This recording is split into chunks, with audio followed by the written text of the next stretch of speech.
Hello friends, welcome to promo breakdown channel. Colors TV के one of the most popular serial Suman Indori का new promo आ चुका है और अब प्रोमो में यही दिखाया जाता है कि देविका और कृतिका दोनों ही बहुत खुश हैं।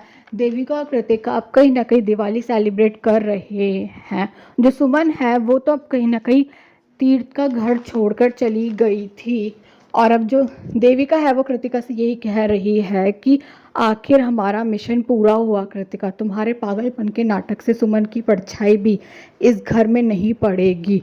और अब जो देविका है अब वो कहीं ना कहीं दिया जलाने की कोशिश कर रही है। देविका से अब कहीं ना कहीं दिया नहीं जल रहा होगा, पर तभी अब वहाँ पर सुमन की एंट्री हो चुकी है और अब जो सुमन है उसके हाथ में अब कहीं ना कहीं दिया होता है। और अब जो सुमन है वो देविका से यही कह रही है कि जेठानी जी, दिवाली की रौनक घर की लक्ष्मी के बिना कैसे पूरी हो सकती है। और जो दिया अब कहीं ना कहीं देविका से नहीं जल पा रहा था, अब उस दिए को सुमन जलाने वाली है।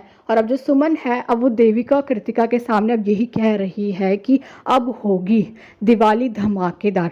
सुमन अब देविका और कृतिका से ये भी कहती हुई नजर आती है कि अब मैं लाऊंगी आप दोनों का सच सबके सामने। तो अब कहीं ना कहीं जो सुमन है उसने तो ये कह दिया है देविका और कृतिका से कि जो सुमन है अब वो करेगी देविका और कृतिका को एक्सपोज।